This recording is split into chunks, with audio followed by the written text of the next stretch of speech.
It's a showdown in Miami between two of the nation's best. Michigan, Florida State. The Capital One Orange Bowl coverage begins Friday, December 30th at 8 Eastern on ESPN and on ESPN Radio. What's up, First Take fam? It's going up on a Tuesday. And did you hear this? Starting January 3rd, First Take is moving from 2 to 1. We'll be on ESPN weekdays, 10 a.m. Eastern. We will see you there. But right now, we discuss the Panthers winning on Monday Night Football. But should Cam Newton be frustrated that the hits keep on coming? We will explain. Plus, Christian McCaffrey will sit out at Stanford's bowl game. So is he quitting on his team? And there are reports the Broncos are fighting in the locker room. But will they fight their way back into the playoffs? Let's get it started. Good day. It's First Take on a Tuesday. Thank you so much for hanging with us. Stephen A. in the house, Max Kellerman, Molly Farrell. What's up? How are you feeling? What's going on? Why are you so fired up? Let's go. Let's go. I don't know. Is this Wednesday Eve, or does that make it worse? No. I'll take Wednesday Eve. Ain't about Wednesday Eve. It's about a whole bunch of chirping that was going on in the nation's capital over the last few months. I'm naming names. Let's go. Let's go. How y'all doing? Let's go. Monday Night Football has not been kind to our nation's capital. Just ask one Stephen A. Smith. The Redskins are 1-16. Listen to that, 1-16 at home on Monday Night Football since 1998, falling to a Panthers team that is last in the NFC South. Last year's NFC East champs are now 7-6-1, third in the NFC East, and fell from the 6th spot to the 8th spot in the NFC. Mr. Smith.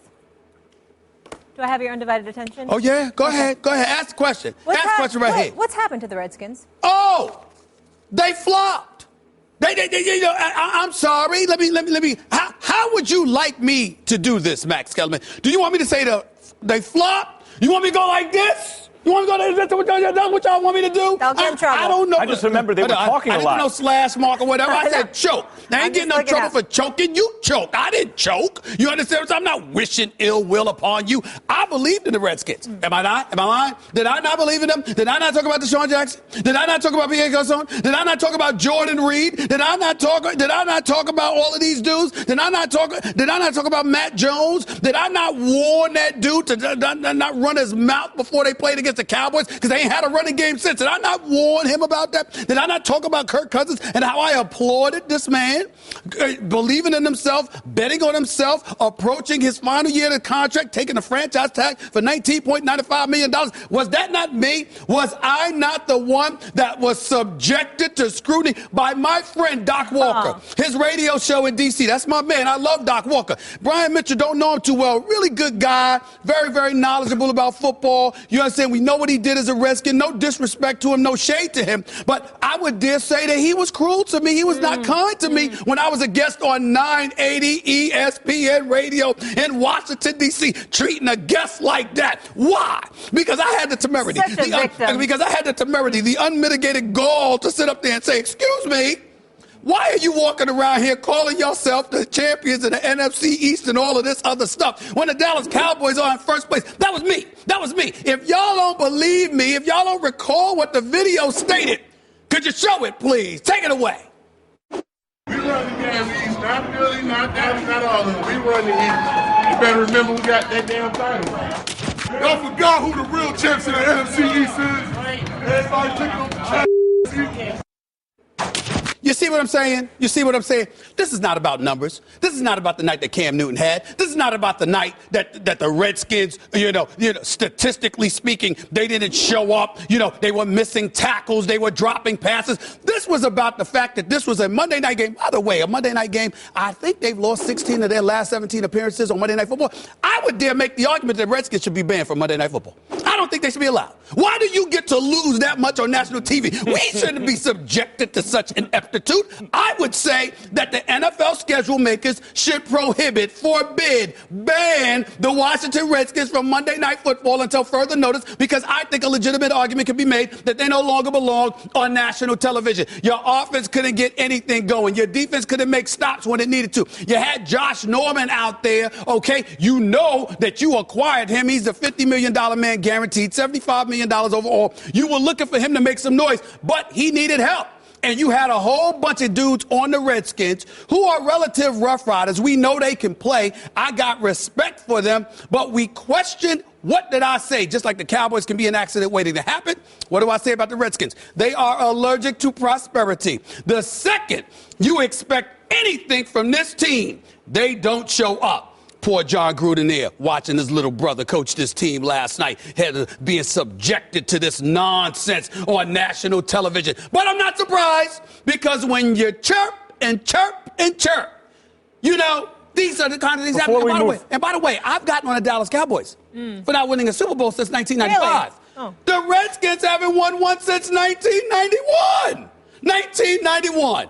This team is 25 years and counting away from a Super Bowl. The team with the Hogs, the team with, Joe Gibbs is the coach. Joe Theismann was a Super Bowl. Mark Ripien won a damn Super Bowl, for crying out loud. Douglas Williams, the first black quarterback to do it. There's great history and tradition with these Washington Redskins. Does this team stand up to the challenge and respond? No. They fold like cheap tents. They folded. They choked. They didn't get it done. They brought it on themselves, and that's what I wanted to say. I have one more question for you. I want to follow up with this. Sure. What was the criticism? Look, when they came out and said, then I'll get to my point. When they came out and said, we're the champs of the NFC, we run the NFC East. It's early in the season. You're not in first place. Who cares who wins you got to be kidding me. You get shellacked in the playoffs in your one playoff game last year, whooped up on and at home. And you're talking smack early in the next season. So you were critical of them. You said they were cruel to you when you went on local radio. How were they cruel? What did they say? I must say, I'll allow me to regurgitate that. Doc Walker is the voice of the Redskins. That's my brother. I love him. I'm just playing around with. That's my man. Okay. But my man Brian Mitchell, I don't know him that well, but cool brother. He go on the radio show and I'm like, yo, man, could you let me talk? I ain't ask you to be on the damn show. I don't care whether you're on the show or not. I was like, treating a guest this way. He was so disrespectful to me.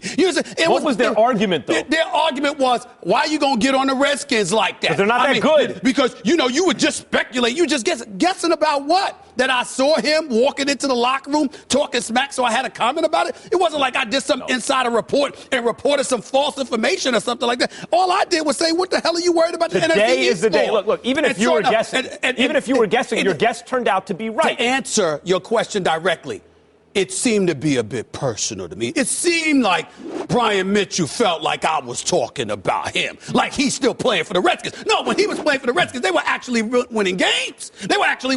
Not the case right now. Yeah, well, so they win. What's up? They win half their games. Listen, here's the thing about Washington, and they took it personally, which means they're also thin-skinned on top of being mediocre.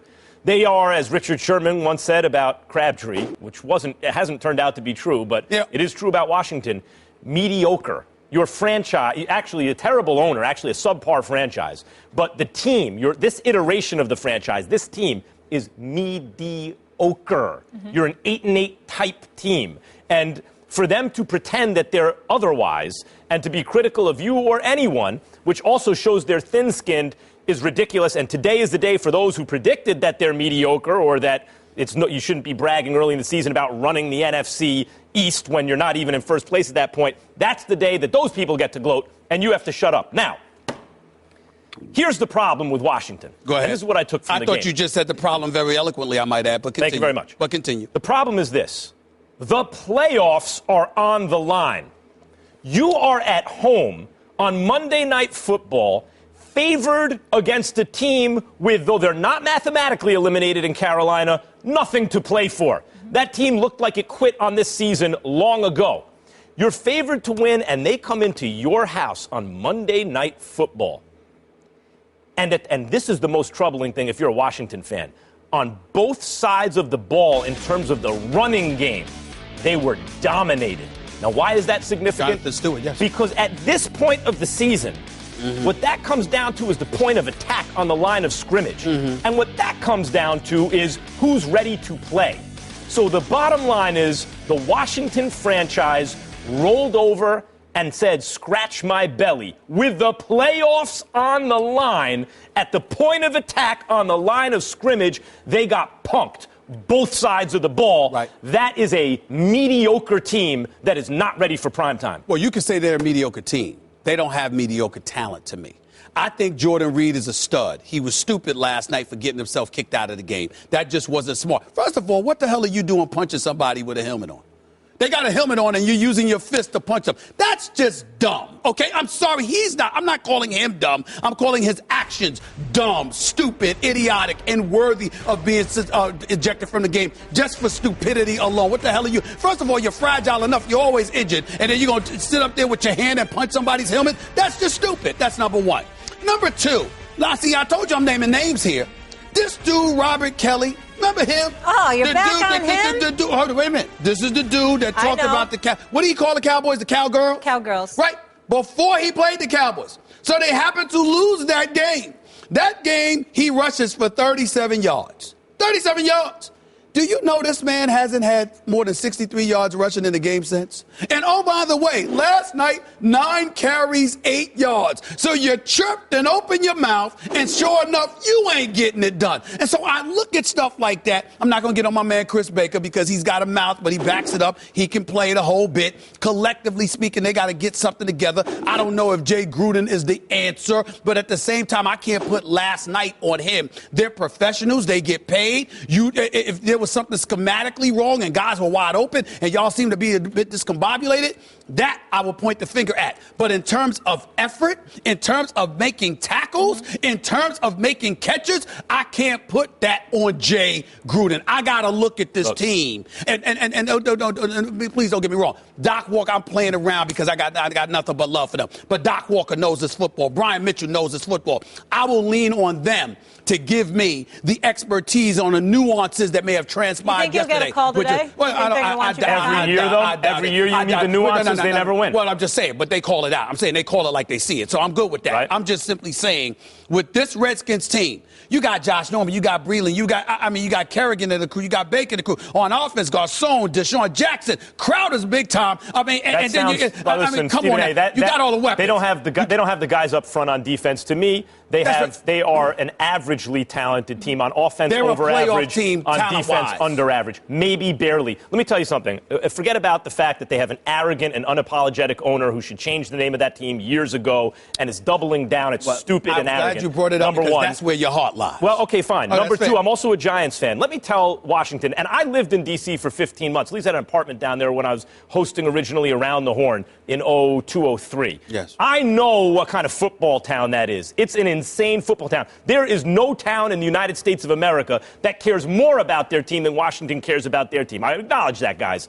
But let me just tell you what it's like to be a Giants fan, a fan of another team in the NFC East. I see the Cowboys on the schedule. I'm like, ooh, I want to get them. That's going to be a tough game. I see the Eagles on the schedule. Even when the Eagles aren't good, like I'm worried about this week's game with the Eagles because they always play the Giants tough.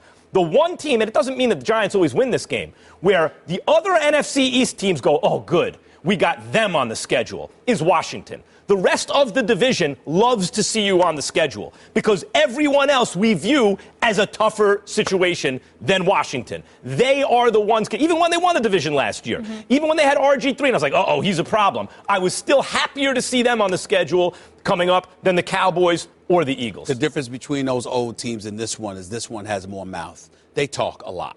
Yeah. And they failed to back it up. Well, they won't win it again this year. We haven't had a repeat champ in the NFC East in 12 years. You know what time it is, folks? Time to keep up with the Joneses. Jerry, truly is the gift that keeps on giving during this holiday season. Now, listen to this. You can't make it up. In a recent interview with the Wall Street Journal, Jones admits to intentionally fueling the quarterback controversy in Dallas because it creates storylines and drama. That's one of the things that makes sports interesting. I do feed that. Max, if you're Dak Prescott, what should you think about this? Well, first of all, I don't know if I'd believe Jerry Jones. It's human nature. Look, sometimes we have this like a piece of behavior in our own life. And after the fact, we try to figure out why we did something. And so we map on these reasons in retrospect. Well, I did this because of that, as though it followed this very logical cause and effect pattern and we had it planned out, when in reality, if you really think about it, no, we didn't. We don't know. There are reasons we did it, but it wasn't those reasons. It's just now it makes sense that we said that. And I think he's embarrassed by the fact that he caused this controversy. And now I think Jerry Jones is making this up. At least maybe not intentionally lying or anything, just mapping on reasons that would make sense now, given what's happening. happened, whether that's conscious or unconscious. That's the first thing I would think if I were Dak Prescott. The next thing I would think is, if this dude is telling the truth, and that's the way he intends, or that's the kind of leadership he wants to show for this franchise as the owner, who also likes to be called coach and is the self-appointed GM, although we know his son now, thankfully for the Cowboys fans, has much more influence on personnel decisions, then I would say, what kind of way is that to lead? If we are to take Jerry Jones at his word, why should leadership be rooted in sowing dissension and falsehoods, right? Why isn't it rooted in integrity and truthfulness? Like if you look at the way Greg Popovich leads the Spurs, he doesn't need to rely on dishonesty as the root of the leadership in order to stir things up. What kind of leadership is that? So I would say, I don't think he really knows why he said it, in fact. So I would say that the first explanation, I don't even take at face value. But if you are to take it at face value, it's even worse for Jerry Jones, because then he's just a bad leader. Well, listen, you sound like Dear Abby right now. Let me be very, very clear about that. And I understand where you're coming from, but damn, the bottom line is it's far more simpler than you explained. Jerry Jones was trying to sabotage Dak Prescott. He wants Tony Romo up in there. Now, my man Michael Irvin, Mr. Pom Pom himself, because I thought that he had a lot more objectivity about the Dallas Cowboys in years past. He always has. But this year, he seems to be caught up in the sauce. And as a result of that, he's got his pom-poms on, which is understandable because that's who he was a Hall of Famer for, the Dallas Cowboys. But it's still sickening to hear the playmaker, just bloviate about them. Having said all of that, he tried to make the point Jerry Jones is just playing games here because he's trying to elevate Tony Romo's value around the league to give the impression that he's far, far more valuable than people realize, so he could get something in exchange for Tony Romo. If that was the case, listen, that would make sense to me. Yeah, let me tell you why it doesn't make sense. Because him talking about Tony Romo doesn't speak louder than Tony Romo's resume. He's 78-49 as a starting quarterback for the Dallas Cowboys in his NFL career. That would speak volumes for Tony Romo, not Jerry Jones pontificating about him. We don't need to hear Jerry Jones on that. Jerry Jones knows this. Jerry Jones was trying to sabotage Dak Prescott. Jerry Jones, I'm not saying he wanted the kid hurt. He knows the kid is his future. And not only that, Jerry Jones, I'm not being as insidious as that to say that he would wish some physical harm to a person. I would never be that irresponsible. What I am saying is, if there was a way in Jerry Jones' mind, if there were a way for him to win that coveted and evasive Super Bowl with Tony Romo as his quarterback instead of Dak Prescott, he'd take it any day of the week and twice on Sundays. That's who we're listening to when we're listening to Jerry Jones. Jerry Jones wants Tony Romo to be that quarterback. He does not want this team to win the Super Bowl without Tony Romo on the field. He doesn't want Tony Romo on the sidelines for the Super Bowl championship. Are you saying he would rather not win the Super Bowl than win it without? No. So his first priority is win the Super Bowl. His first priority is win. Then it's win with Romo. There you go. That's exactly what I'm saying. The problem is when you take your eye off the ball like that, I think it's win with Romo, and then I think it's win the Super Bowl. No. It's not win. No. He doesn't want to sacrifice a Super Bowl championship for Romo. But if he could have, if he could have, that's right. He can't get out of his own way. But if he could have the Super Bowl and Romo, that would be ideal. Most owners are like this: give it to me any way I can get it. Yep. I can give a damn. No, Jerry wants Romo. So you believe him that he truly feels this way, that he's intentionally feeling that. Absolutely. He's lying, and I'm going to say he's lying.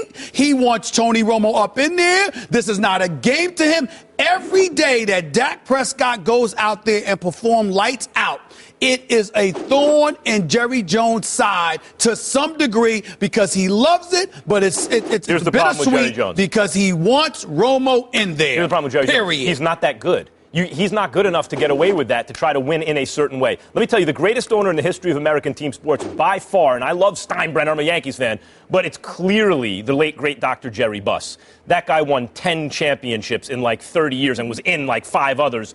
And he was able to not only win and really overtake the Celtics as the dynasty in that sport, but do it in a certain way. He actually said, I need this to be entertainment. I need it to be showtime. Almost anyone else who ever lived can't do both. You can't become the great championship dynasty and do it with a certain brand that you want to promote. That's impossible. Only Dr. Jerry Buss has been able to do it.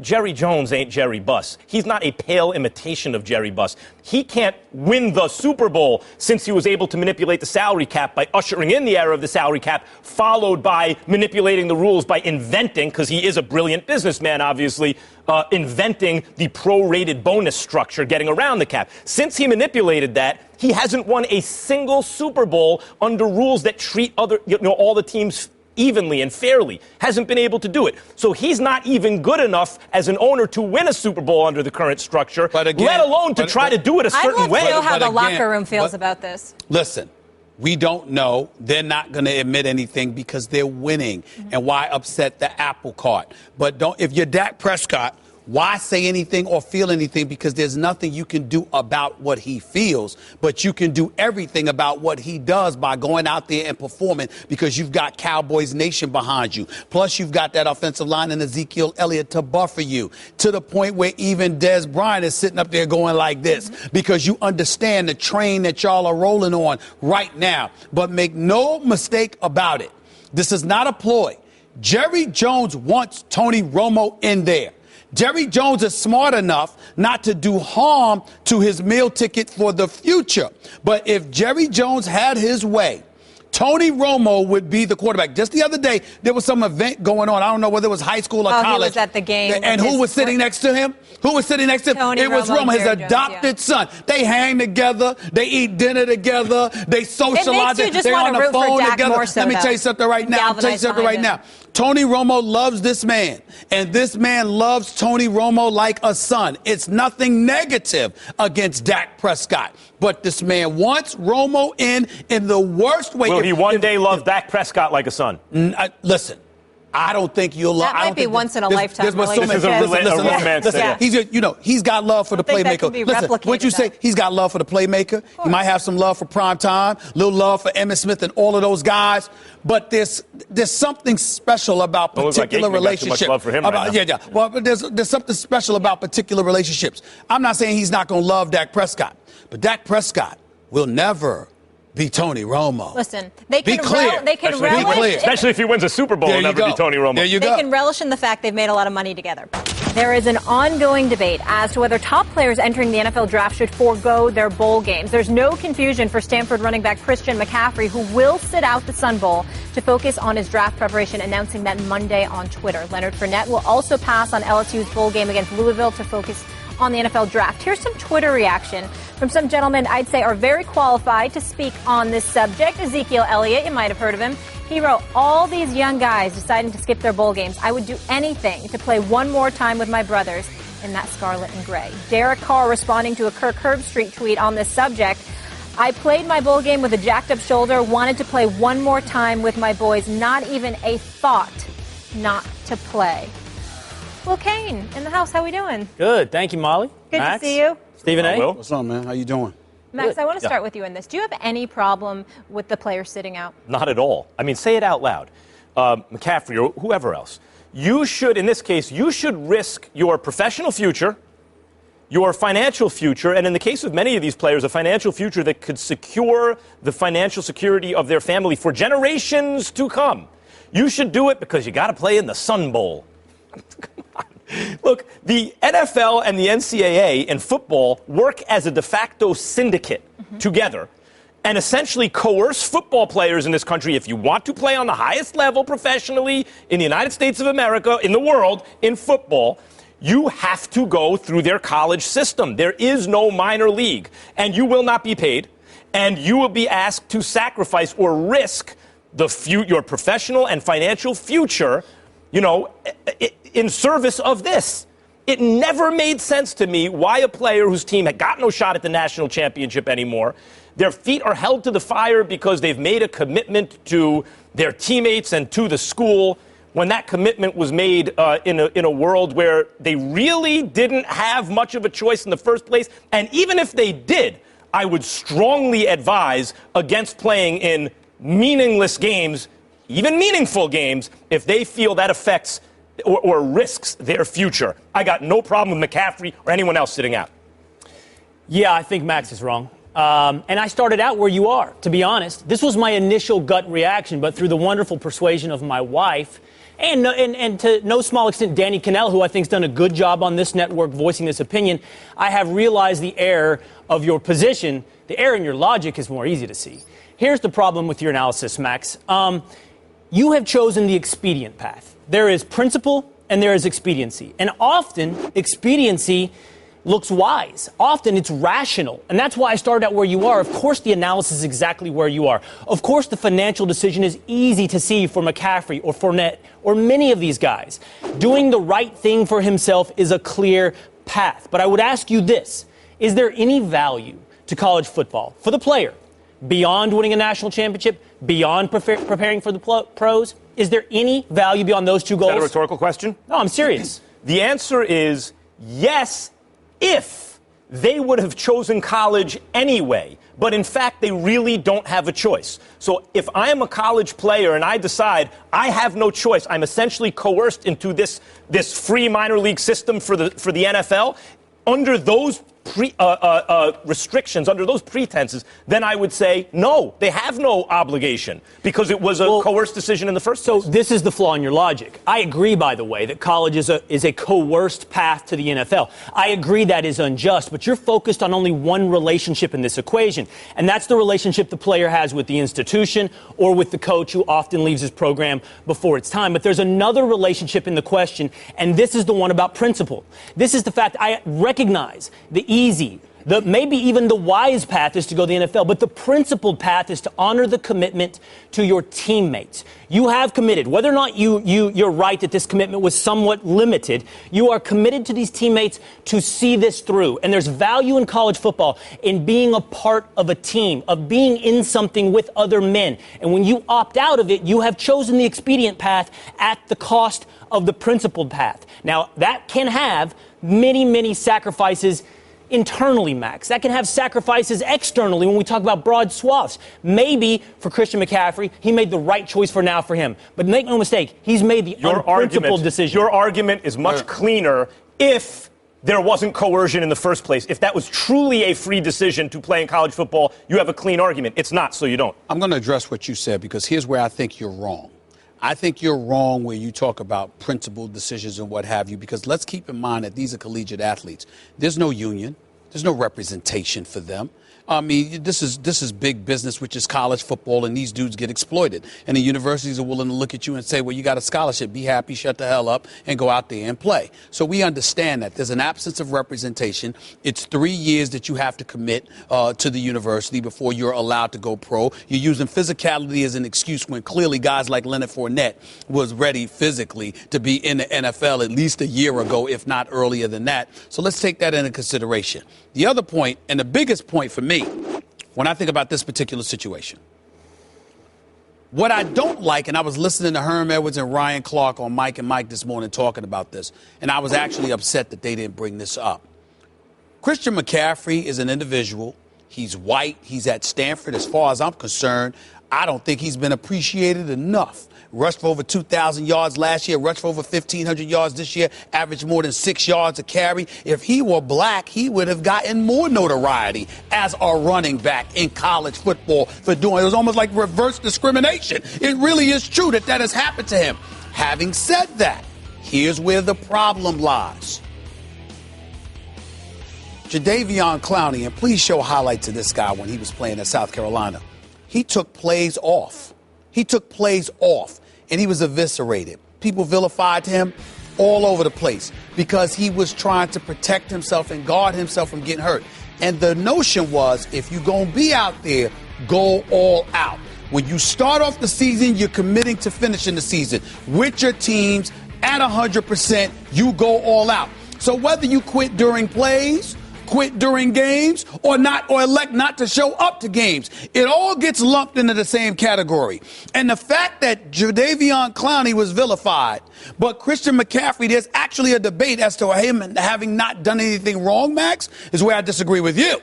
Because my point is that if it was wrong for Clowney, then it was wrong. Then it's wrong for McCaffrey. Clowney. I never did. I'm not saying you said it, but I'm saying the argument that people would make where they look at McCaffrey and they have no problem with it.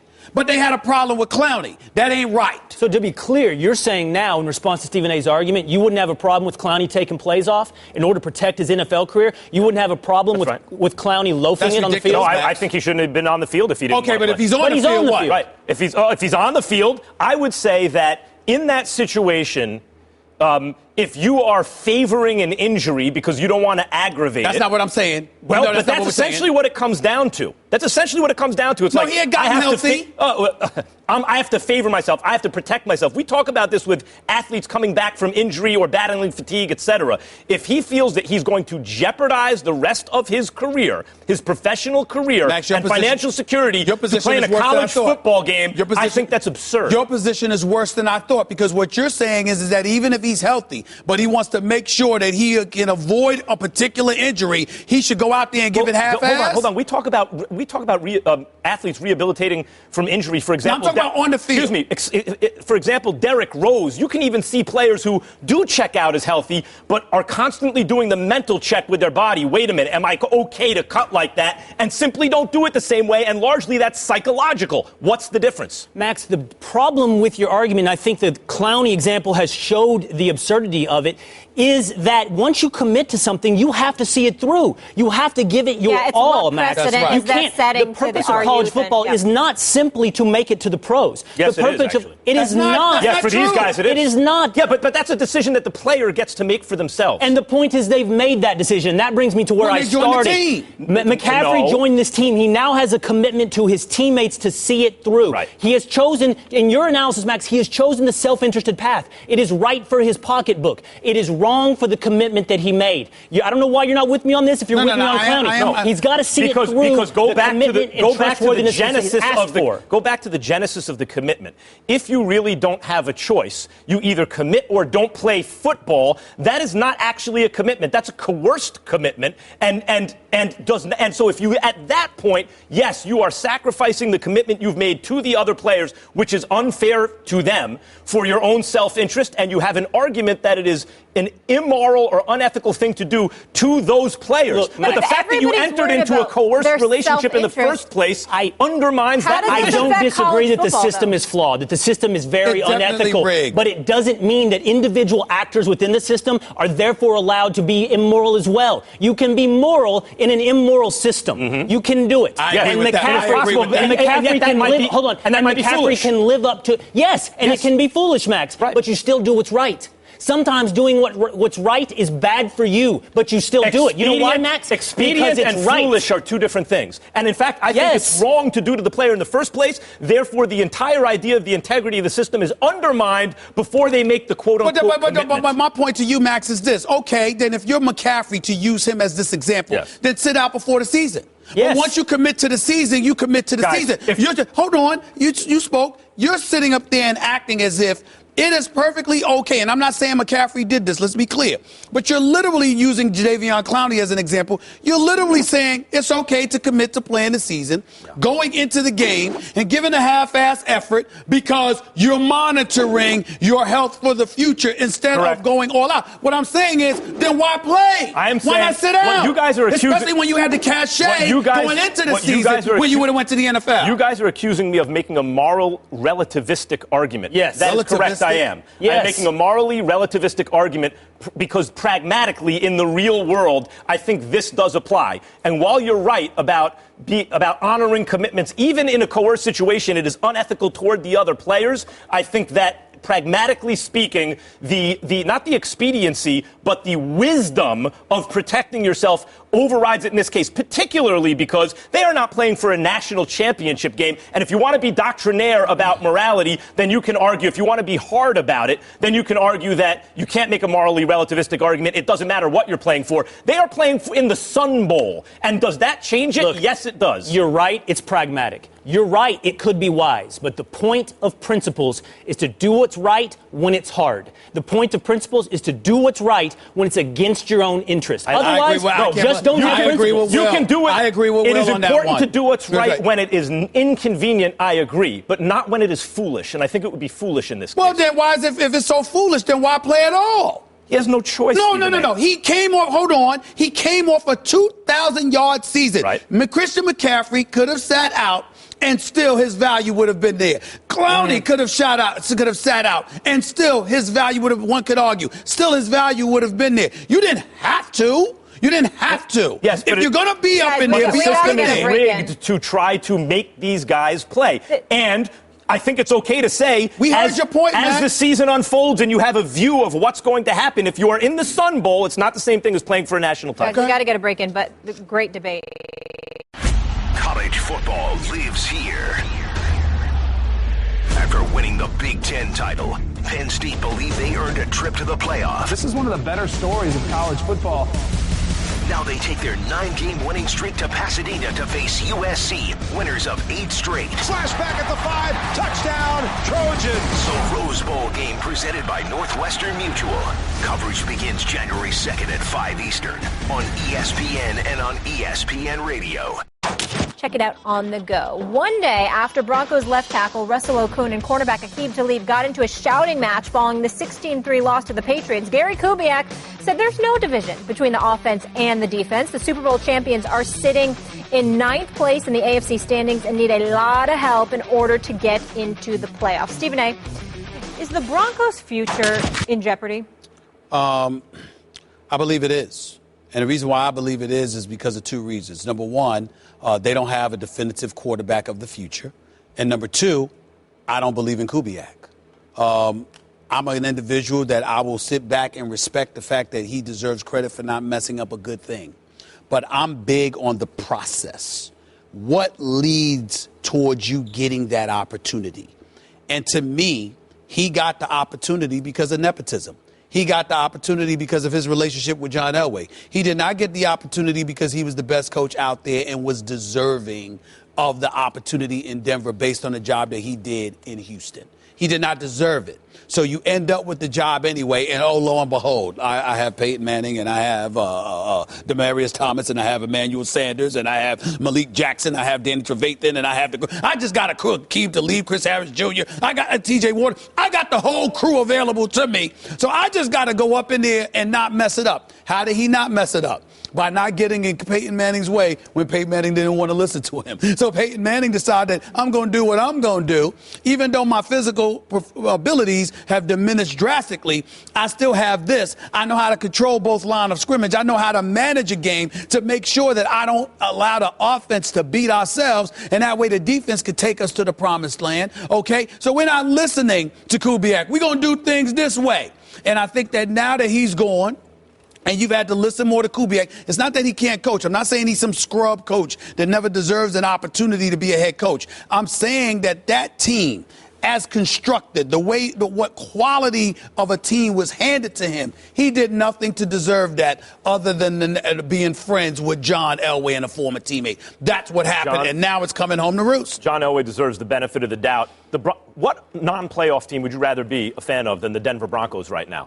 The Denver Broncos are missing the biggest thing there is, which is a quarterback, if Paxton Lynch isn't the guy, right? But that is all they're missing. You look at the foundational pieces on that team, and look what John Elway did 3 seasons ago. Got to a Super Bowl on offense, no defense. Misses the play, it doesn't get back the next year. Gets back to the Super Bowl and wins with one of the greatest defenses of all time. The more you look into that defense, the more you realize it's comparable with the greatest defenses ever. And they beat a one-loss team to win that Super Bowl. And then, because he didn't want to be mired in cap problems, he let a mediocre or worse quarterback walk out the door, tried to make do with what he had because he values the franchise over this particular iteration of the team. And when you look at the Broncos now, they are missing a quarterback. That's the big thing to get, but that's all it is. And John Elway will find it, and when he does, they'll be right back in the big dance. That is not all they're missing, and the cult of John Elway has grown to Kool-Aid level proportions. It's gone into myth-making areas. Delicious. You should try some. By the way, to answer your question directly, Molly, the future of the Denver Broncos is in jeopardy. Jeopardy meaning your future is at risk of being in harm or danger. The immediate future is clearly in jeopardy. I don't think they're making the playoffs. I don't know if you guys think. I do not. They're finishing with the Chiefs and the Raiders. The Dolphins have the Bills on their schedule. On the road against the Chiefs. So they're going to miss the playoffs. They're out this year. in our estimation. We could be wrong, but that's our estimation now. And I think the long-term future is also in doubt.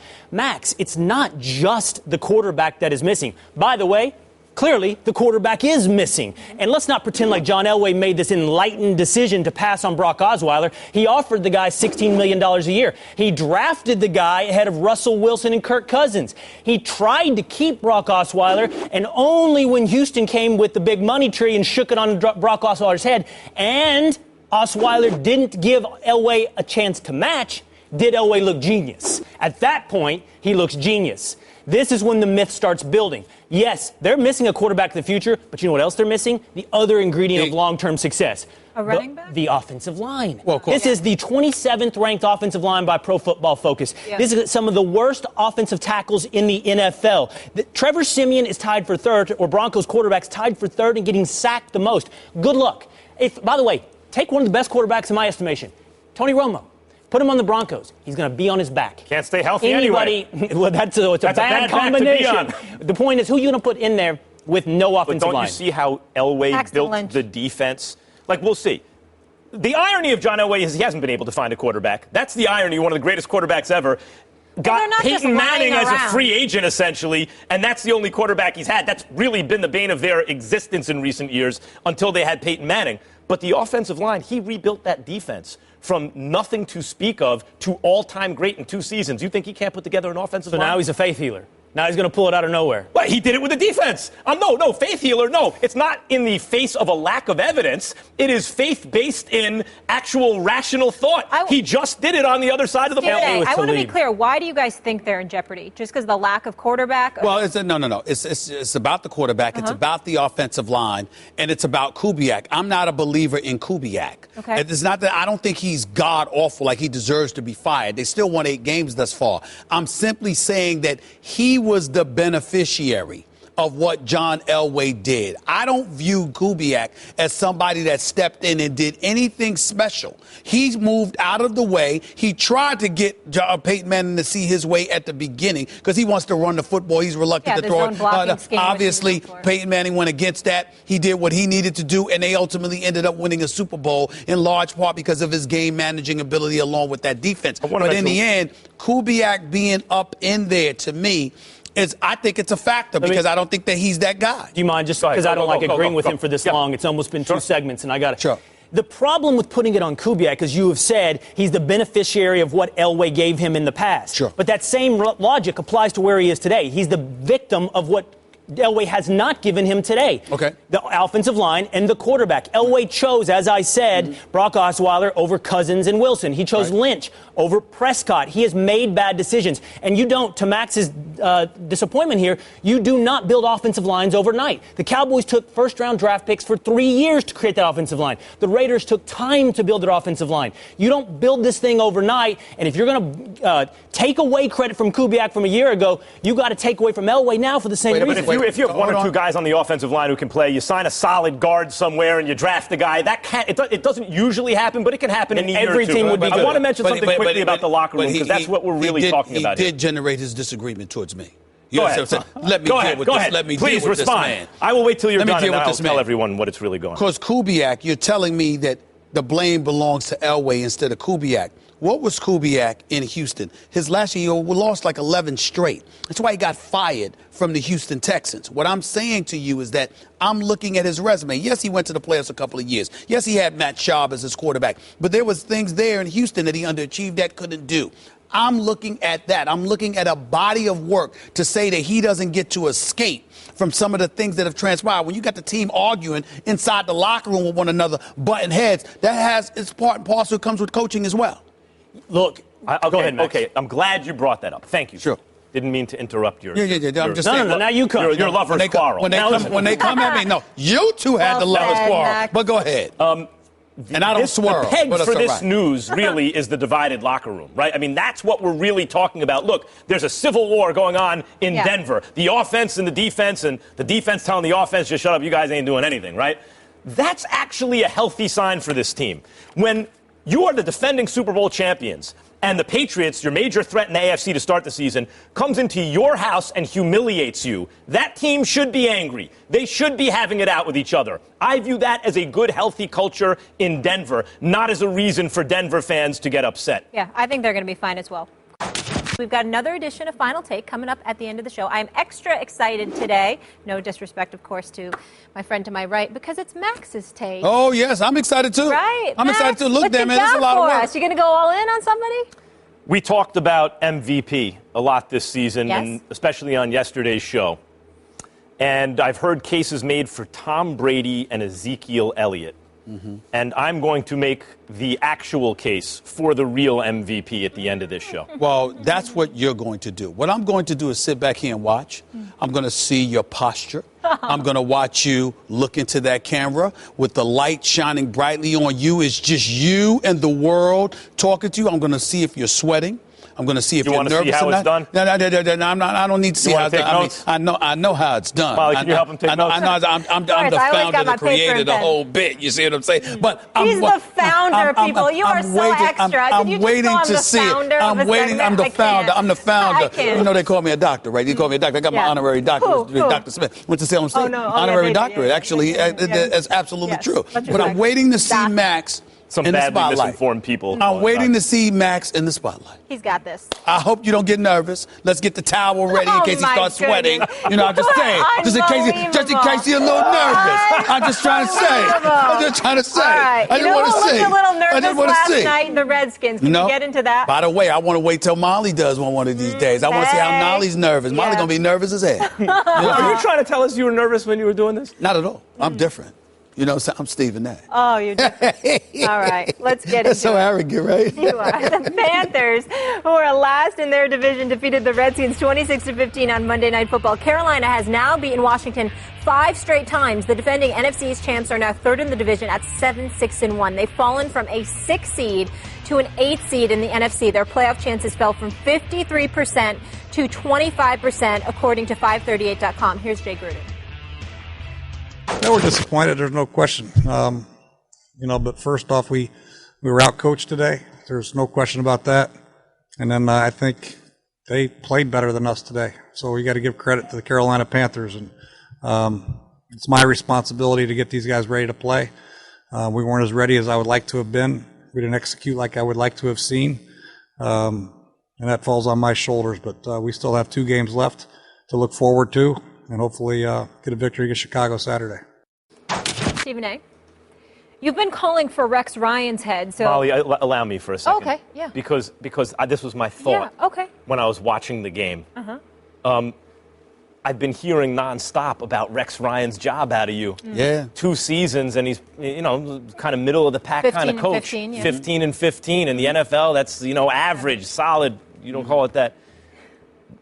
And I was wondering, with the playoffs on the line and them rolling over the way they did at home on Monday Night Football, not ready to play, after having gotten shellacked in their only playoff game last year under Jay Gruden, are you calling for Jay Gruden's job today? Absolutely not. Absolutely not. Jay Gruden does not deserve to lose his job. And I'm not saying it just because I love his brother, John Gruden, who's our colleague here at ESPN. Actually, John Gruden's a little bit scared to show up on the set. He likes to get on me via satellite, but he hasn't manned up and shown up in studio. I think the weather, he can't take it because he loves Tampa, being in Bristol a little bit too much for him. But that's a different subject for another day. Here's the deal with Jay Gruden. And you're comparing him to Rex Ryan. I'll tell you why I'm not calling for Jay Gruden's job. Well, let me finish with the answer because he's about to get his feelings hurt. I just like how he set up the question. Yeah, you try to set up the question. It's all right. I'll deal with you in a second, Molly Wood. Here's the deal, Max Kellerman. Jay Gruden, where were the Washington Redskins last year? What did they finish?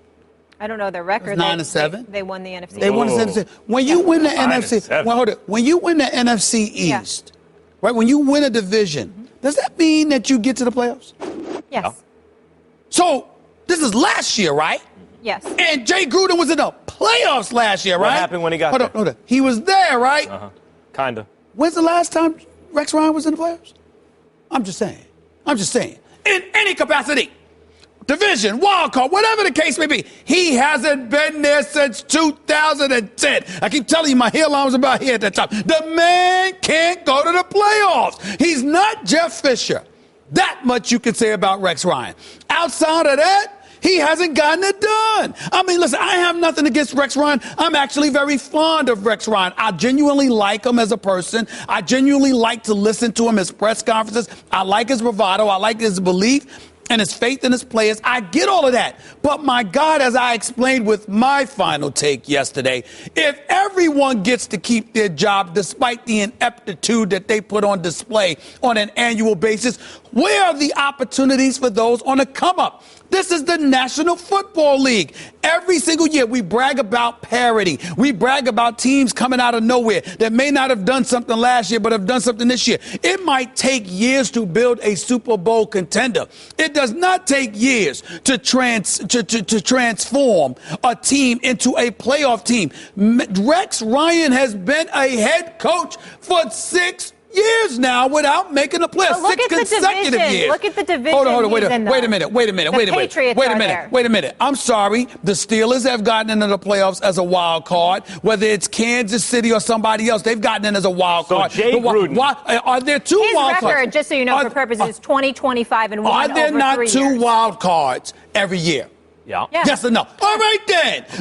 You don't have to win your division to get to the playoffs. So let me get you don't this- have to let me beat get the this Patriots straight. to get to the playoffs. Let me get this straight. Just Come on. For the record, I don't think Yes. Jay Gruden should lose his job. Right. I did think Jeff Fisher should have. Yes. And he then, deserved that. That was the right thing. The occasional brilliance of you, I deeply appreciate it because you agree with me. Marvin Every way to Lewis, go. I am on the fence about. On the fence? Now I On will the say fence? I will say that given the performance where they appeared to quit this year, it may be time to move on from Marvin Lewis. It may. I thought you jumped the gun on Marvin Lewis, but okay.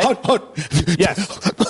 I was catching a heart attack. Did you just say I Wrong jumped the sitcom. gun? Wrong sitcom. I jumped the gun? No. This is not no friend. I know San Francisco, Elizabeth, I'm coming home to join you, honey. I know. That's not you. Did you just say I jumped the gun? Yes. The man has been the head coach at Cincinnati for 14 years. Yeah. 14 years, and he had his team ready to make a run last year. The quarterback got hurt. When Marvin Lewis first started at Cincinnati, you didn't even have facial hair. Are you kidding me? This dude has been there for 14 years. That's right. 14 years. Not one playoff victory, and I jumped the gun? Yes. I jumped the gun. Yes. How did I jump the gun? Because they get to the How? Not only did they get to the playoffs, and many teams would have liked a coach like that, but they were ready to make a run. It's not his fault that the quarterback gets hurt going into the playoffs last year. But wait, I want to get to Jay What Gruden about the previous and 12? Rex Ryan. They were in the playoffs consistently. I said playoff in recent victory. years. I said playoff victory, Jay Max. Gruden didn't have a playoff victory. I understand. But he got waxed. Max, this is his third year, 14 years. So let's take it back to Rex Ryan for Go a second. ahead.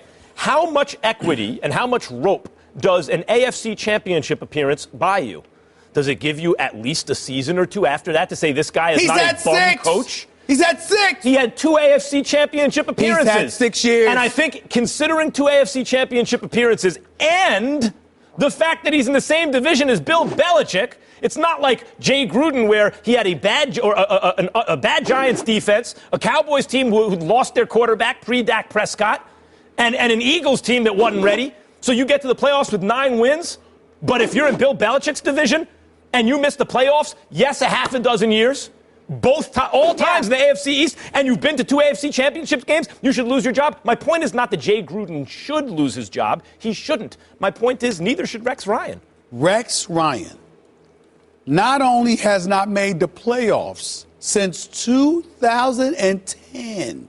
Okay, Yeah. Obama was in his second year in office. Not that long. Okay, 6 years. Yep. He not only has he not been to the playoffs, he hasn't had a winning record since 2010. And you're coming to me and telling me that a man that hasn't had a winning record in 6 years, hasn't made the playoffs in 6 years, is getting a raw deal if he ends up out the door? How long What has he is been the in matter Buffalo? with you? How long has he been in Buffalo? 2 years. 2 This is years. his second year. Okay. And he's 15 and 15 So there. he's a 500 record Yep. in Buffalo over 2 seasons, and you want them to act like a dysfunctional franchise and get rid of the coach? No, what I'm saying to you, Max, is a guy who has never coached before, and this is his first go-round, I understand the notion that a body of evidence doesn't necessarily exist for you to boot him out the door. Todd Bowles is okay, someone like that. Of course, he went 10-6 last year.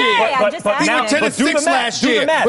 When Rex started, he goes to 2 AFC championship games. Then he misses for 4 seasons. Then he gets a new job, goes 500 in 2 seasons, and you want to get rid of him. That's a new job. And misses again. Listen, there is a pattern. Every team to make the playoffs gotta go. Is there not a pattern of ineptitude when it comes to Rex Ryan and offenses? Yes or no? Yes, and the offenses, they could be better.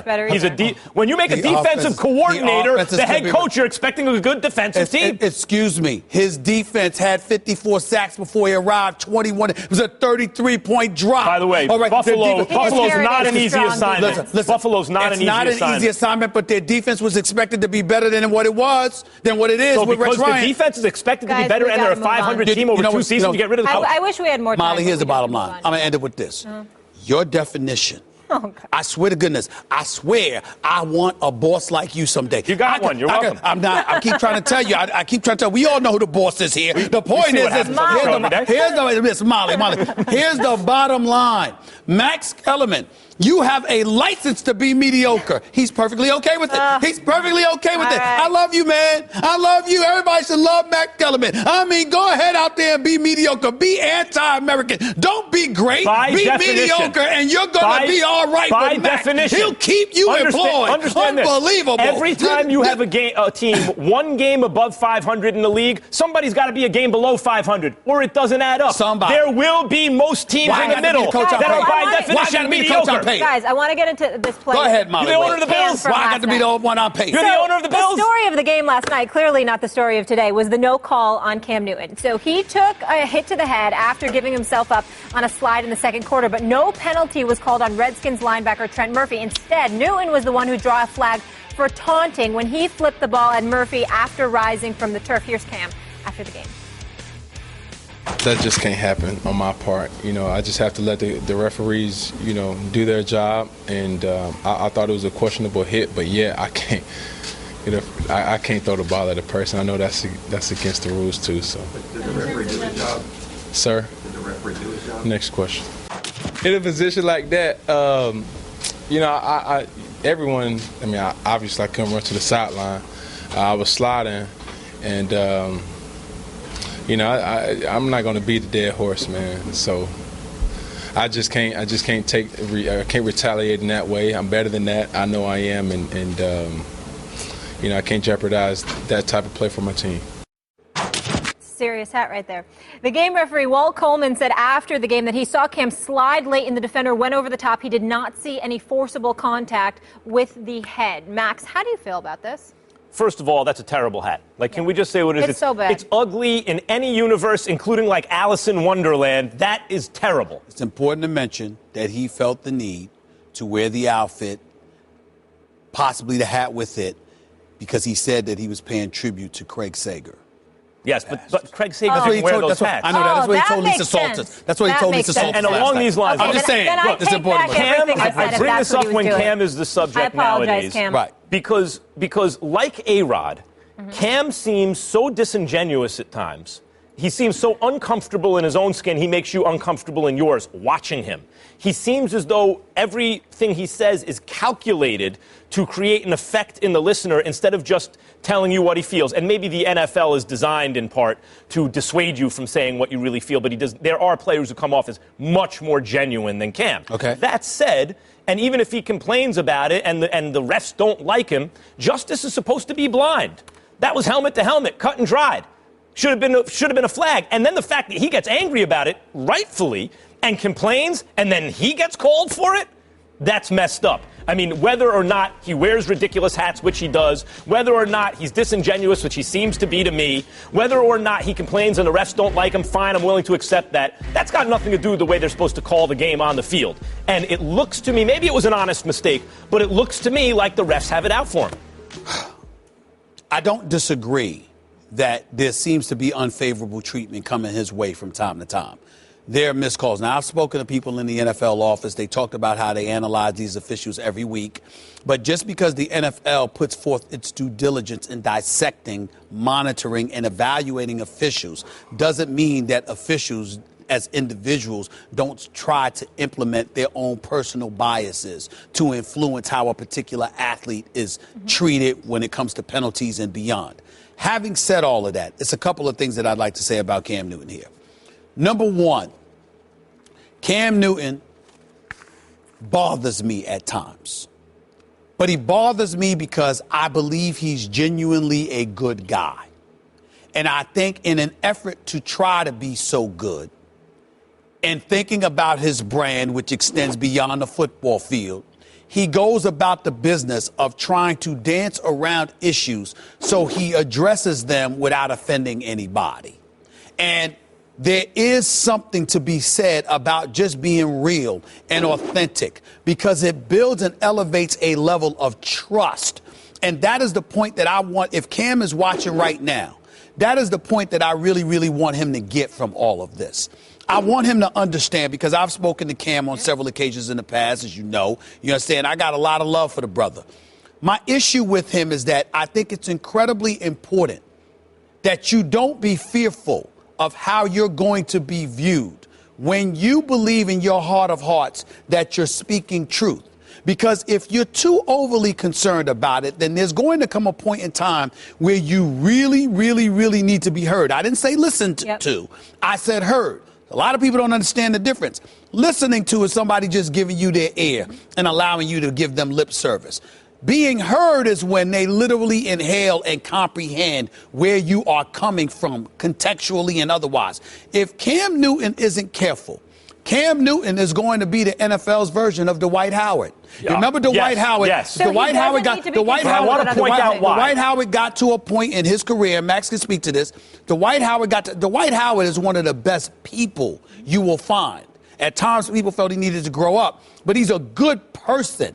The problem is that he cared so much about how people viewed stuff that you got to a point where you couldn't trust what he said. But let's talk about the disconnect. And Cam got to be careful about that. Let's talk about the disconnect because that's not the case with Andrew Luck or Dak Prescott.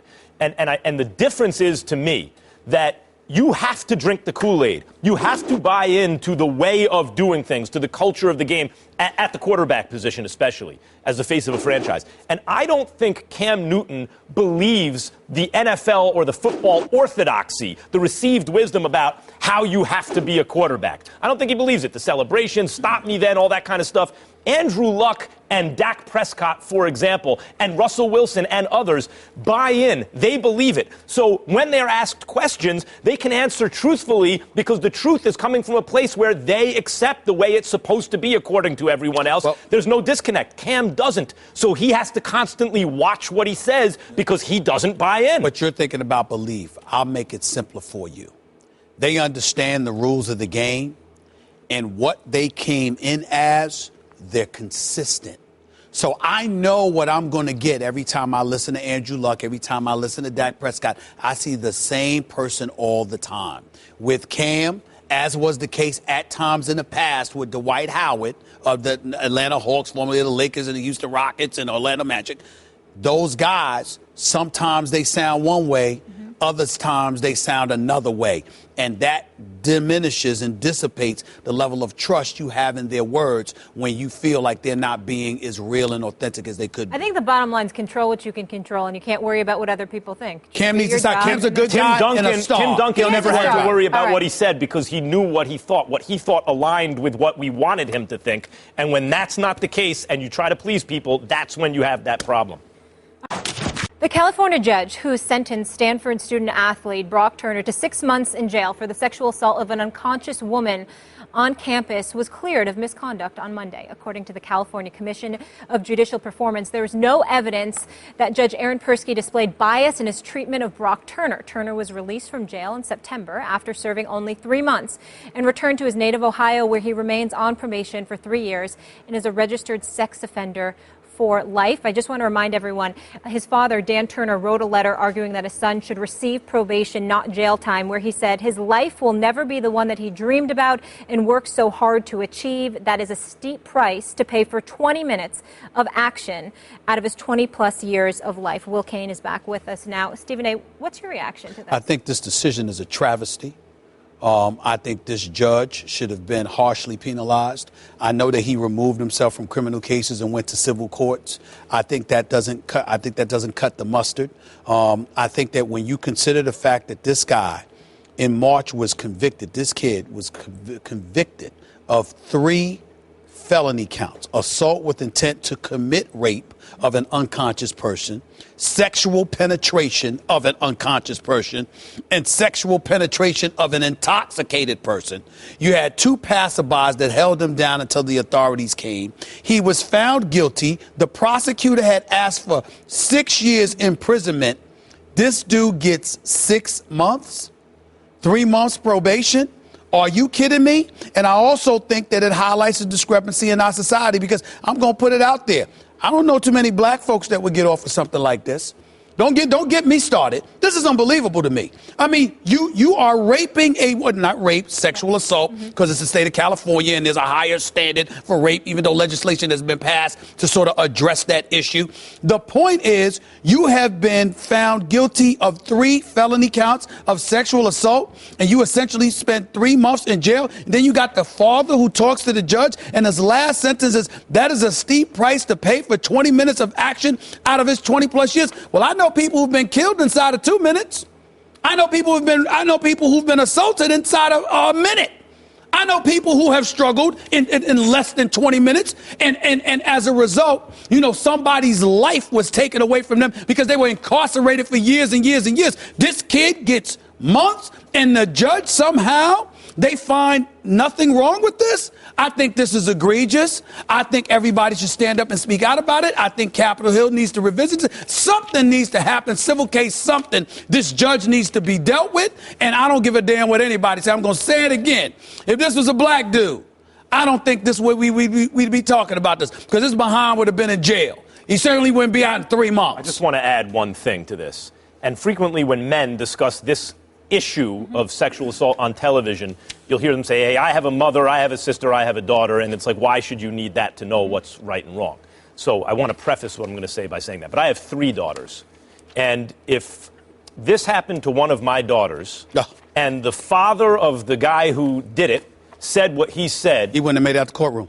He and I have a serious problem, a serious and immediate problem. He's going to have a problem with me. And that's the only thing I want to say about this.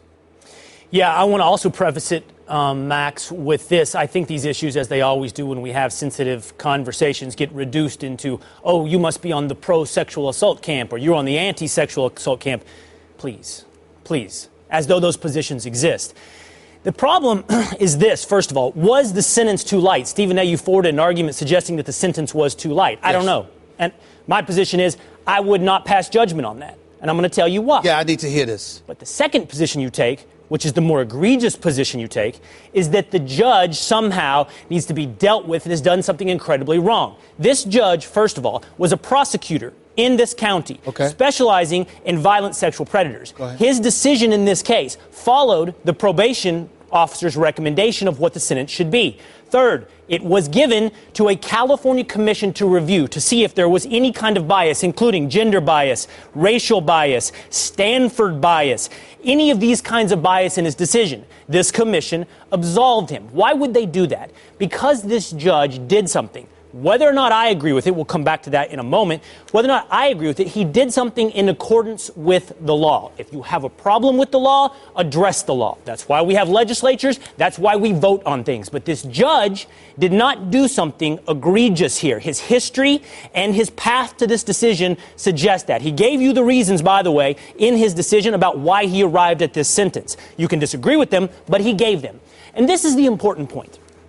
Justice is by its very nature individualistic. It is about specifics. It is about human beings, specific instances, and specific fact sets. Justice, by its very definition, can't be treated as a broad swath by people's race, their gender, these things. You can talk about social justice, you can talk about other things, which are their own concepts, but you have to understand, they are in direct contrast and direct tension with justice. I don't know the facts the way this judge knows them. I wasn't in this courtroom throughout the way this judge knows. His opinion here, I defer to on the sentence. With all due respect, what I would say to you, and I don't mean it towards you personally, I get where you're coming from, I respect your position. It's a hell of a lot easier for you to say that as a white person.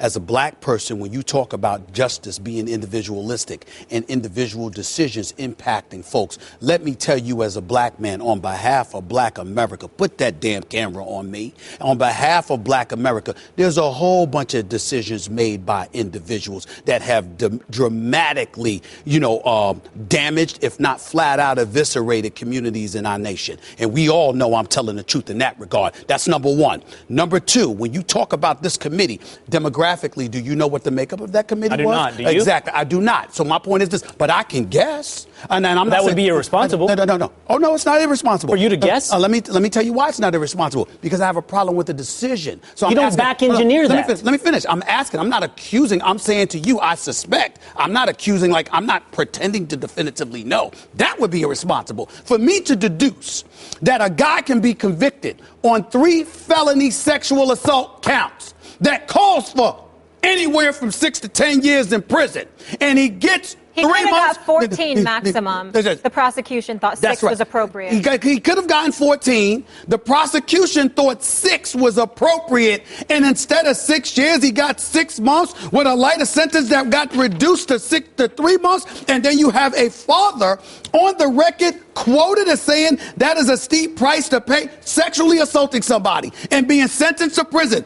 That is a steep price to pay for 20 minutes of actions out of 20 plus years of one's life. Everything you just said, it sounds very pragmatic. Obviously, let me finish. It's obviously well thought of, intellectual, very pragmatic. But when you take the human element into consideration, I'm saying to you, as a father of daughters, this man has daughters. I'm telling you right now, 4 older sisters, 8 nieces. When you talk, I'm not saying I'm not accusing you of being insensitive. I'm saying this ruling, regardless of his prosecutorial background, there is no justification for this in my mind. Excuse me, Max. In my mind. For one moment. Sure. I completely defer to the emotional response that you have in regards to what you feel towards the other father. You have 2 daughters, as do you as well. And I would as well. But there is a reason. Emotion is supposed to be out of the courtroom. I'm not defending Brock. No, hold on. Sure. I'm not defending Brock Turner. I'm not defending his father. I'm not accusing you of that. And truthfully, I'm not even defending this sentence. What I'm defending is the concept of justice. Stephen A., when you point out that race has in the past ignored individual circumstances and taken broad things like race into the detriment of black people in this country, do you think I'm going to disagree with you? Of course not. So I'm arguing to you that Lady Justice wears a blindfold for a reason. And because it's been taken off in the past... But it hasn't worn a blindfold. She didn't wear a blindfold. It hasn't worn a blindfold. Excuse me. Because she's been taken off in the past doesn't mean you take it off again. You don't correct injustices from the past by making more in the future. Where I take offense at your words is that you're implying that I'm saying put the blinders on again. That's not what I'm saying here. The blinders stay on. I'm not saying that. What I'm saying to you is this. If there were a question about the man's guilt or innocence, I have no issue with the ruling because, somebody may have found it innocent. The issue in question here is that the man has been convicted of 3 felony counts. Who gets 3 months in prison for 3 felony counts? That doesn't make any sense. A quick break, and we're going to come right back to this. Scott Burnside, ESPN.com here, and on the latest edition of Hockey Today, the podcast, we hear from Hall of Famer Brett Hull. Tampa's Lindholm of the Anaheim Ducks drops by, and we talk red hot Flyers and goaltending in New York. Welcome back into First Take. We are going to pick up where we left off here. Max, I wanted you to jump in on the Brock Turner case. First, I want to say that the points that you're making will need to be made, particularly when a topic like this, a very emotional topic comes up, where it becomes, as you've mentioned in the past, an outrage competition. And if you are seen as making a point about the law, and you're an attorney, you have a legal background, it's seen as you're not outraged enough. And from conversations with you on and off the air, I know that you are completely outraged about sexual assault, which I would hope people would take for granted. I appreciate that. I want to say that. I do. And I agree with him. I agree. About the issue, and justice should be blind, about the issue of race, Stephen A., that you bring up and how it might have an impact on this and why people of color in this country, particularly African Americans, might be suspicious if they see a white person get off with what they feel without looking too much at the details, or maybe even with a lenient sentence. That suspicion is founded in the fact that justice is supposed to be blind, but in fact, judicial outcomes in many, many areas throughout our history and continuing today are greatly affected by race. And so that is a legitimate, I think, concern here. And that is a concern, I think, I don't know if we've discussed it on this show, but that I share. So if the point is that African Americans have in this country been subjected to, for example, greater, more strenuous sentencing than white people have in the past, it's a fact, it's true, it's not absolved, it's not corrected by, then in turn finding a situation with a white defendant and making sure you over-punish or get a strenuous punishment. You don't fix it that way. Lady justice has to remain blindfolded. Justice has to remain blind. My biggest point is this. Don't gloss over specifics. Don't gloss over facts. You said several times, 3 felony counts of sexual assault. The details are important, and the details offset it against other cases you could read about and compare it to, perhaps where the defendant was black. But you have to know the details of every individual case to find out if justice was served, because justice is individual. And last point, my biggest pushback is this. It's never served over social media. It's never served via outrage. Justice is only served through focus on specifics and largely done in the courtroom. Can I ask one question, and then Stephen A., you have it the rest of the way? Just as a woman, do you guys feel that serving 3 months in jail is enough for those acts? Absolutely not. Okay. Feel is the operative word. I'm just wondering, and do you feel that? No. Do and you I feel do want to point out. Just one more thing, one other question, Yes, and then I'm no staying out of it question, because I want to hear. Okay, so we don't feel that's appropriate. My other question I want to ask: had he not been from Stanford, had he not been white, do we think he would have gotten the same 3 months in prison? Probably not, Molly. Yes, okay. probably not. Thank I know you. that African Americans get on average sentenced 20% more longer sentences. Let me tell you something. I echo what Max said about you, and just for the purposes of this show, everybody understands this. It's called First Take for a reason. We don't run from a damn thing. We never have. We never will. And when you hear Will Kane come on this show or Max Kellerman come on this show, being here with me every day, and they take positions that they take, maybe diametrically opposed to me from time to time, I invite it. So understand, we may disagree, but at the end of the day, anybody that's coming after you for what you said, they're going to have to come after me, too, because I wanted you to say what you have to say, because that's how we evolve as a society, when we're willing to hear where everybody's perspective is coming from, and we go from there. Now let me get back to you. You talk about outrage, in this case, social media or beyond or whatever. I think you're smart enough and educated enough to know that outrage, particularly on the part of the African American community, has gotten justice done. Because when people were passé and were not outraged and were tepid and were quiet and were a bit passive, the same old stuff would take place throughout history. History has changed. Metamorphosis has kicked in. Change has arrived because of outrage. From pre-civil rights days even to now, that's number one. Number two, let's get specific. We talk about this kid here, Brock Turner. And by the way, put his face up on TV. Let's see that guy. He was convicted of 3 felony counts of sexual assault. Could you put his face up? That's him. That's who he is. Just so everybody knows he is. Don't even get to walk the streets. We're going to put an athlete up in there. Anybody does something wrong. Put the judge up there, too. Put his face up in there. That's the guy that let him off for 3 months, 6 months in jail, 3 months instead of 6 years. Put his face up there, too. Now, last point. Brock Turner, convicted of 3 felony counts. OJ got off for murder. What'd they do? Terrorist threats and kidnapping. He doing 30 years. We all know it's because they missed out on the murder conviction. They piggybacked off of that and got him in November. We gonna get you no matter what, okay? Michael Vick.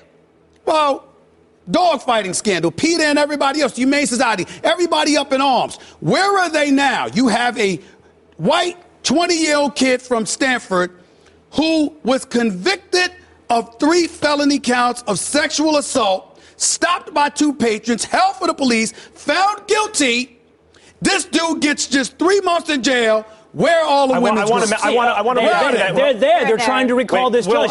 This story is not suffering from a lack of outrage. I want to react to that quickly, these public cases become symbolic, I think, especially to people of color in this country. And the argument that says, wait, we need to weigh the evidence in this case individually misses the emotion of the use of the case as symbolism, even when there is an injustice carried out by using a specific case as symbolic. And the social media outrage, the democratization of media, is good in certain ways, and when it becomes a force for a bad kind of populism, it becomes dangerous and should be commented upon by the Fourth Estate, which is what we are here doing. I'll give you the last word. All I'm going to say is that I didn't mean to imply that the women's groups weren't out there. I'm saying that the noise for others doesn't appear to be as loud for this as it was for others in the past. That's all I meant. My last word is symbols are simple. Emotions run roughshod over individual facts, and it's my job, I feel like, when I come here to address these things directly and specifically. That's what I try to do. Not defend this guy and to not even this judge. Of course. Understood. Appreciate the conversation. Understood. Glad we all agree that 3 months was not enough, and it wouldn't have been the same for other races. Well, thank you so much for being with us. More First Take after the break. Stay here. The NFL decided not to fine Ezekiel Elliott for his TD celebration jumping into the Salvation Army's red kettle on Sunday night, something Odell Beckham Jr. was not pleased about, saying on Twitter, "That's funny. There's no fine for that. I could only imagine if I was the one to do it. Just being honest." Max? Yep. Is your guy, Odell Beckham. Best receiver in football? Yes, Yep. that he is.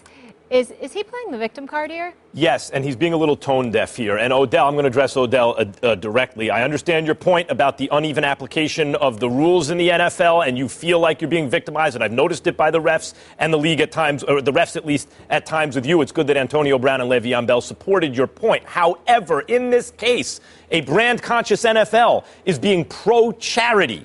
And to come out now and make this comment makes it about you, which may be good for your brand in the sense that you stay in the news, but I think is a bad look because it comes off as tone deaf. Well, I think you're right about it being tone deaf, but I can understand where he's coming from because he's trying to bring attention to the unfair treatment.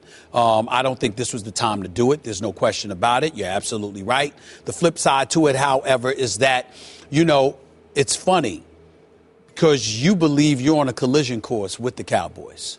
And what you want to do is address the favoritism because you're thinking that it's something that could potentially affect you down the road. And it's something that you want to put to a halt as expeditiously as possible because it might work to your advantage in the immediate future. I could see Odell Beckham Jr. having that kind of foresight, having that kind of vision in this particular situation. I see him a lot of times at the Knicks games. He talks about these things even at a basketball game or whatever the case may be. He might walk around saying, yeah, we know I got our work cut out for them. He might drop a one-liner here or there or whatever the case may be. You just never know what they're thinking. A better look for him, in my opinion, if he wants to make the same point, is something he could tweet out something like, "That's good to know. We can do something that promotes a charity like the Salvation Army. I hope if I do it, like that's okay too," because that seems like he's supporting the idea of helping people instead of making an issue where someone else is bringing attention to helping people about him and the fact that the deck is stacked against him. I think that would have been a better look. We're telling a young man what specifically he should say. Yeah. And that's a difficult thing to do because a lot on his plate at that age. Listen, as Lawrence Fishburne said, and I think it was bad, and it was Harlem. It was Harlem. It wasn't Harlem Nights, Harlem,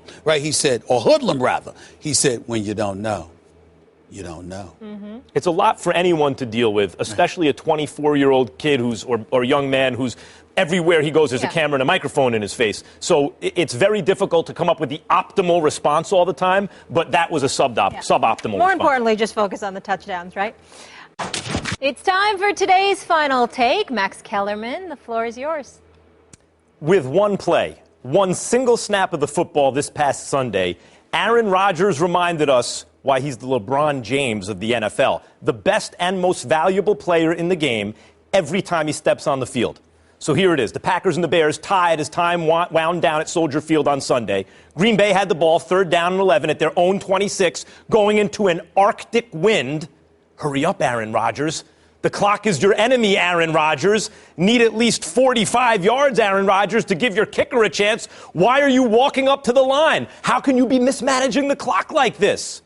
But Aaron Rodgers saw that Jordy Nelson had single coverage in Bears rookie Crayvon LeBlanc, that the safety was squared up to Devontae Adams and would not cover the deep middle. So Aaron Rodgers ran some clock, 40, 39, 38. If 3rd and 11 didn't work, the Packers have no time to win in regulation. But 3rd and 11 was going to work, with plenty of time to spike the ball, get Mason Crosby on, and kick the winning field goal. Rodgers knew it, because as he's been telling us all along, we need to relax. He had the brains to see it, the guts to call it, and the arm to throw it. He's carried a team to the brink of the playoffs with no running backs, diminished wide receivers, and what, the worst secondary in the NFL? Put Aaron Rodgers on any other team in football and ask, is that team better with him or with the guy they already have? The answer across the board is every team in football is better with Aaron Rodgers as their quarterback. Look, Kevin Durant and then Steph Curry won the last 3 NBA MVPs, and I suppose their regular season numbers say that they deserve to, but we all know LeBron James is the best player on the planet and the actual MVP every season. Football ain't basketball. I know no one player can dominate in the NFL in quite the same way, but as long as Aaron Rodgers is doing Aaron Rodgers things, he's the guy you want, the best player in the game. And when he takes the Green Bay Packers to the playoffs this season, you're NFL MVP. Fire, Max Kellerman. Yes, I'll take story time with Max any day of the week. Well read, from hello, so lucid, good. very articulate. Oh, thank you. I'm sorry, it was brilliant. It was special. That was Way to go, Max. We'll see you all Way to go, tomorrow. Max. More Final Take 2.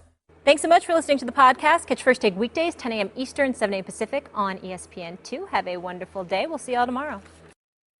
First, the Warriors broke records and broke through. The Golden State Warriors are the 2015 NBA champions. Then, the Cavs rebounded and brought a title home. Cleveland is a city of champions once again. A finals rematch. Warriors, Cavs, 2:30 Eastern, Christmas Day on ABC.